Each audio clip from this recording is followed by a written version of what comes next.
ദിവ്യ ഇഷ്ടമെന്നുമേ എന്നുടെ ജീവിതത്തിനാശയേ. നാളെന്നും ക്രൂശെടുത്തു ഞാൻ താതനിഷ്ടം നിറവേറ്റുമേ.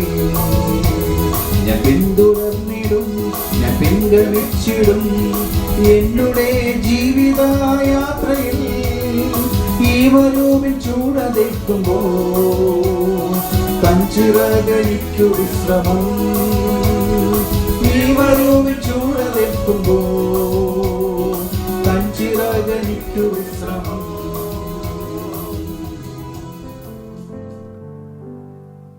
ദൈവനാമത്തിന് മഹത്വമുണ്ടാകട്ടെ. ഇന്നത്തെ പ്രഭാത ധ്യാനത്തിനായി 29 സങ്കീർത്തനം 9 വാക്യം.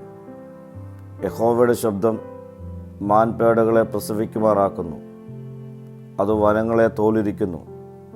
അവൻ്റെ മന്ദിരത്തിൽ സകലവും മഹത്വമെന്ന് ചൊല്ലുന്നു. കർത്താവിൻ്റെ ശബ്ദം മാൻപേടകളെ പ്രസവിക്കുവാൻ പ്രേരിപ്പിക്കുന്നു. ഈ വാക്യം ദൈവത്തിൻ്റെ ശബ്ദത്തിൻ്റെ ശക്തിയെ എടുത്തു കാണിക്കുന്നു. പ്രകൃതി പോലും അവൻ്റെ കൽപ്പനയ്ക്ക് വിധേയമാണെന്നാണ് ഇത് സൂചിപ്പിക്കുന്നത്. കാടുകളെ നഗ്നമാക്കുന്നു എന്നുള്ള പ്രതിച്ഛായ ദൈവത്തിൻ്റെ ശബ്ദത്തിൻ്റെ ശക്തിയെയും മഹത്വത്തെയും കൂടുതൽ ഊന്നി പറയുന്നു. അത് മരങ്ങളുടെ ഇലകളും ശാഖകളും പറിച്ചെടുക്കുകയും വനങ്ങളെ തുറന്ന് കാണിക്കുകയും ചെയ്യുന്നു. അവൻ്റെ ആലയത്തിൽ എല്ലാവരും അവൻ്റെ മഹത്വത്തെക്കുറിച്ച് സംസാരിക്കുന്നു.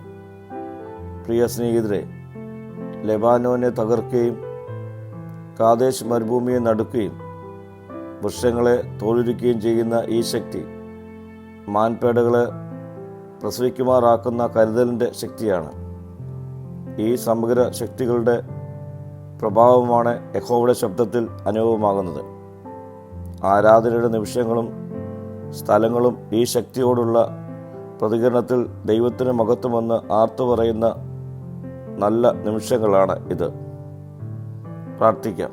കർത്താവേ, നിൻ്റെ ശക്തി തിരിച്ചറിഞ്ഞ് നിന്നെ മഹത്വപ്പെടുത്തുവാനുള്ള കൃപ എനിക്ക് നൽകണമേ. മഹത്വം നീ എടുക്കണം. യേശുവിൻ്റെ നാമത്തിൽ തന്നെ. ആമീൻ.